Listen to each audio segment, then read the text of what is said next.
मेरा नाम फूलन देवी है, जो बैंडिट क्वीन के नाम से जानती है। और हमें पता नहीं था कि इतना संघर्ष करने के बाद हम जिंदा रहेंगे और आज आप सबके बीच में भी पहुंचेंगे, इतना मान सम्मान भी हम पाएंगे, ये हमने कभी नहीं सोचा था।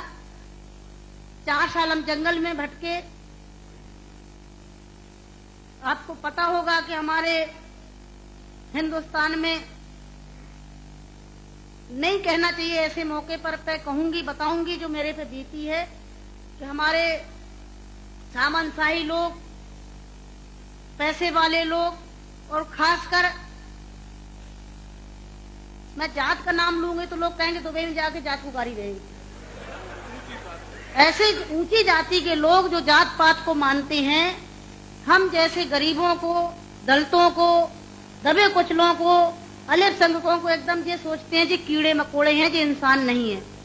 तो उन लोगों को मैंने बताया कि मैं इंसान हूं, अगर हमें तुम मारोगे तो हम भी चुप नहीं बैठेंगे, हम भी जवाब देंगे। और इसलिए मैंने कई दफे सोचा कि मैं आत्महत्या कर लूं, मर जाऊं, पर मैंने सोचा कि मरती तो हजारों लड़कियां रोज हैं। बताओ, हमें डाकू के नाम से जानते हैं लोग, डाकू, फूलन देवी डाकू। बताओ, मेरे 4 हाथ पैर हैं। कहते चम्मिल घाटी की है, चम्मिल घाटी की, चम्मिल घाटी मेरी माँ बाप है। अरे मैं माँ बाप से पैदा हुई हूँ, मेरा कसूर यही है कि मैं झोपड़ी में पैदा हुई, गरीब परिवार में पैदा हुई, दबी कुचली समाज में पैदा हुई, तो हमें जीने का अधिकार है नहीं। मेरे भाई और बहनों, मैंने कोई बुरा काम नहीं किया। मैं तो वहां भी मंच पे बोलती हूँ, अब्बू भाई के साथ में तो कई सभाएं हुई हैं, बहुत बड़ी बड़ी सभाएं हुई हैं, कि मैंने कोई बुरा नहीं किया है।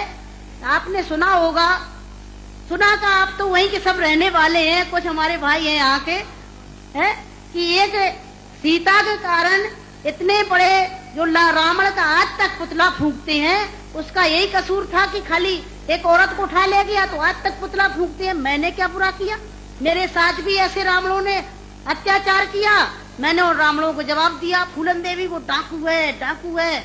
अरे वो तो माननीय मुलायम सिंह जी की देन है, नहीं नाम लेना चाहिए, जो आज हम समाज के अंदर खड़े हैं। और नहीं तो इतनी बड़ी साजिश रची थी, हमने कोई बुरा काम नहीं किया। जिन्होंने हमें सताया, हमें समाज में रहने लायक नहीं रखा, तो गुस्सा में इंसान अच्छा काम नहीं करता, गुस्सा में गलत ही करता है। और जो कुछ भी हुआ, अच्छा और बुरा सबक सिखाने के लिए, कि हम जैसी बहन बेटियों के साथ अन्याय अत्याचार करोगे तो कोई भी महिला घर से बाहर न करके और अपने अधिकारों की लड़ाई लड़ने के लिए मैदान में खड़ी हो जाएगी। तो मेरे भाई और बहनों, हमें तो डाकू घोषित कर दिया। जब मैं चुनाव लड़ने जाती हूँ तो सब एक ही भाषण रहते हैं, किसी के और कोई भाषण नहीं रहती है।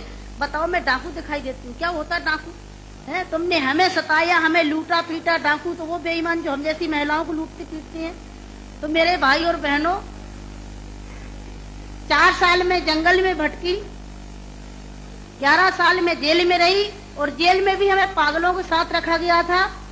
अच्छी जगह नहीं रखा गया, यही पागल महिला थी, पागल महिलाओं में रखा गया था।